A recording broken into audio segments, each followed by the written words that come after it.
What's up, everyone? My name is JackDrees, and welcome to the second episode of Movie Requests. Movie Requests is a series where I, Mr. JackDrees, will be taking requests from people talking about movies, hence the title. And I'll be reviewing those movies for you right here, right now, one at a time. And today, to help me with my review, I have a special guest, and before I get to said special guest, I just want to say, if you've not checked out my last episode featuring Bryce Dallas Howard, who requested Lars von Trier's movie The Idiots, please check that out whenever you get the chance. Now, for today's episode, I have another special guest, also an actor. This actor has starred in films including Clerks, Mallrats, Chasing Amy, Dogma, and Jay and Silent Bob Strike Back. He's practically Kevin Smith's sidekick. He is Jay of the Jay and Silent Bob duo. Please welcome Jay or Jason Mewes. Jason Mewes, I'd like you to review House Party. That is because Kevin Smith and I, when we started hanging out, we watched that movie multiple times together, and we used to try to learn to do the kid and play dance. I know it's a weird movie to mention, but review that. Last couple things, not so movie related, regarding Jason. He also has a Twitch channel. On said channel, you can find him playing games like Call of Duty, Fortnite, and Apex Legends. That you might want to know that for the gamers in the chat. Now, let's talk about his movie, House Party. For the record, I kept it up here. Let me get that. I ordered the Criterion edition of this movie, and I love me some Criterions, but not this one. I'm going to show you a little something. So, I don't know. This must have happened during shipping. I got this thing in probably January, I want to say.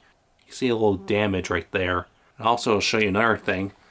The bad news is I can't watch the bonus features of this movie because take a look at this Blu-ray disc. I was taking my 4K disc out, which I used to watch the movie. And this is what I saw on the Blu-ray. Look at this. There is a tear. The camera does not want to focus at all. So, yeah, I'm actually replacing this copy as we speak. But hey, so too bad I couldn't watch the bonus features. But hey, I did get to see the movie, so I do have a review for you guys. And I'd just like to start off by saying that I laughed my ass off in this movie. And I was not expecting to do that. Now, this movie, I mean, I've read reviews, like, I think after I saw the movie, and I've seen from people, yeah, this is not one of the greatest movies ever made, but it's just super fun. And honestly, I would agree. It is super fun. There's a hyped up environment in this film of sorts. I mean, it's got a really good soundtrack, some good music. I like all the characters. I like the father character. I mean, the relationship between the main character, played by Kid and Play. Kid and Play are two of the leads in this movie. The main character played by Kid and his father, they kind of have an interesting relationship. This father's kind of a helicopter parent. So for the record, Kid's a teenager. He's going to this party. He's not exactly doing the best in school. He's dealing with bullies. Got caught in a fight. The father finds out. And yeah, let's just face it, he ends up going to this party, even though I guess there's a bit of a disagreement beforehand. By the way, just like The Idiots, I took some notes for House Party on my phone while I was watching it. I mean, again, I mentioned the soundtrack. I literally just wrote in all caps, soundtrack slaps. Also on the technical side, one of my favorite scenes in the film happens, I think in the first 10-15 minutes. We see this scene where a bunch of music equipment, like speakers and stuff like that, is going into a car.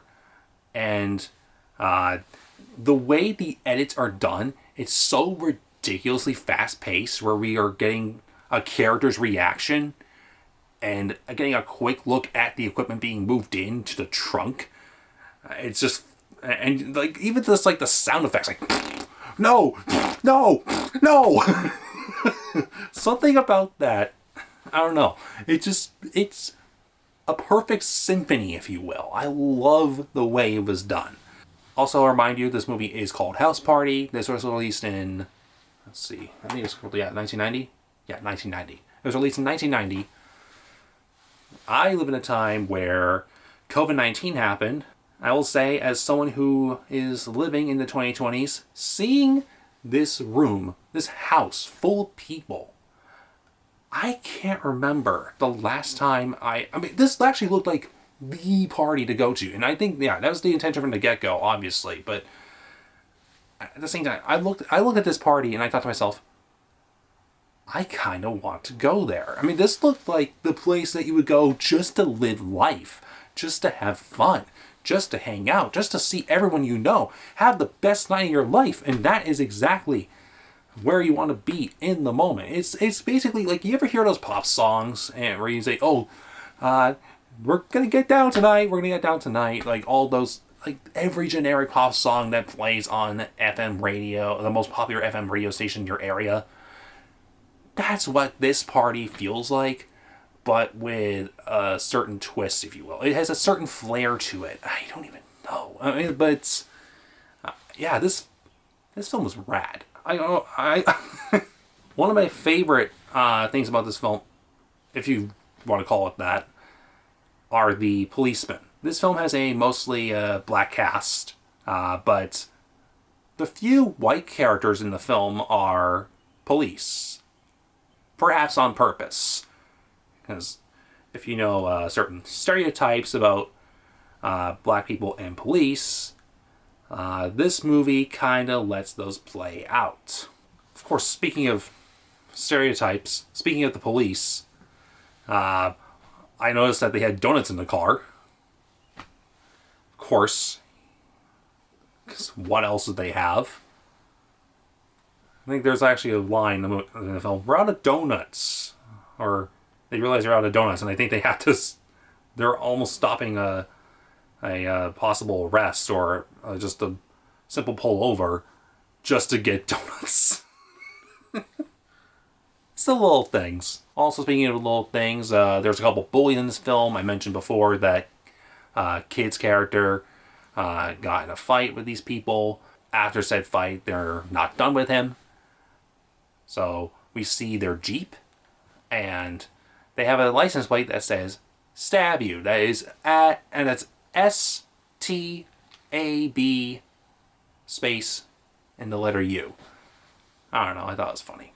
One of my favorite characters in the film is not even someone who's at the party. It's someone who's complaining about the party. They had this whole side plot in the film that seems kind of irrelevant at first, but it just gets funnier and funnier as it goes along. I mean, you have this guy next door to where the party is happening. So his name is Walter. This guy's name is Walter, and he's getting really annoyed by all the ruckus, all the noise. He even calls the police like, hey, I want you to come down. He sounds like one of those old-timers who's not really knowing what the kids like today. He refers to Public Enemy as Public Enema. Also in the house with him is his spouse. At one point, she says a particular name. She told him to come back to bed, only did not say the name Walter. And he wrote down my notes. Wait, is this guy... Is she cheating? It's just got good. Now, I mentioned before, this film's not really Shakespeare, but I will say that this film does have its moments of incredible dialogue. And one particular line that happens around like 2/3, 3/4 through the film is, yeah, I have it written down right here. It's, I'm already in trouble now. Might as well have fun now and suffer the consequences later. I only die once. Wise words to live by. I honestly would put that on a cat poster. I will say one problem with the film, and I will say it's kind of a problem, but also it's kind of, kind of funny. So there's this scene where, kid is at his, at a girl's house, and they have a dog. This girl has a dog, and her parents come home. For the record, they spend time in this said girl's room, but he sneaks out, and I guess the dog notices him and starts making tons of noise, causing, I guess, a little bit of suspicion.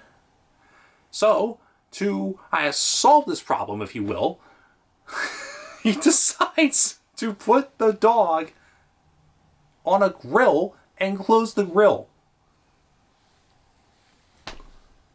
What a cruel human being. My question is, here's my problem. What happened to the dog? We never find out. Is it irrelevant? Who cares? Either way, house party. The ending of the film, it's kind of satisfying, but it results in some pretty interesting credits where it kind of lets the audio do the talking. By the way, this film also has a mid-credits scene. Now, one thing I wrote down in my notes that I really liked was the intro of the movie. You ever hear that phrase, raise the roof? That's what happens in this intro. Everyone's having such a boisterously wonderful time. Everyone's having a great time. The party's on. And so they're literally raising the roof. It's almost like that Black Eyed Peas song. But, again, that generic pop tune you hear every other time on the radio. But still, they literally raise the roof off the house, and it starts flying, and you can see the stars, and the roof is just flying.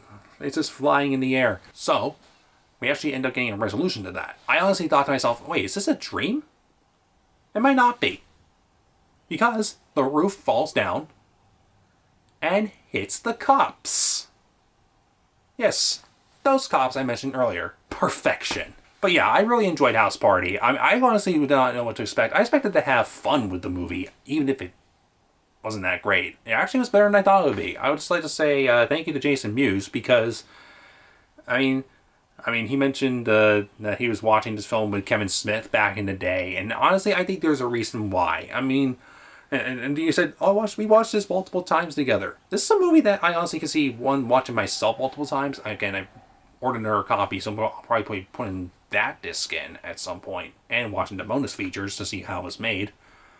But also, this would be a fun movie to watch with the right group of friends. Invite a bunch of people over. Heck, if I'm having a party and I don't know, there were not any sports to entertain anyone, I'd honestly just put that on in the background. I don't know. Maybe not everyone has to watch it, but it could set the mood a little bit. But yeah, House Party, better than I thought it would be. Really fun time.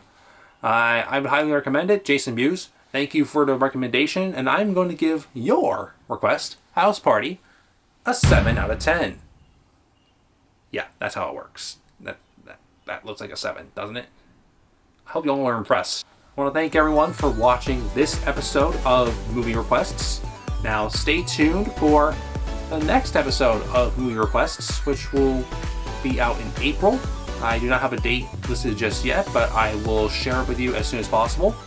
And my next guest is going to be none other than Joel David Moore. You might know him from movies like Dodgeball and Avatar.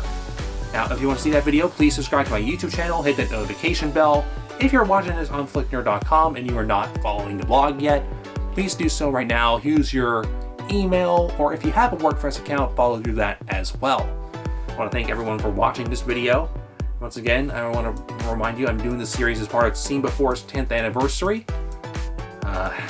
Thank you very much for your support over the past 10 years. Thank you to Jason Mewes for the movie, and I will see you in the next video. Bye-bye, everyone.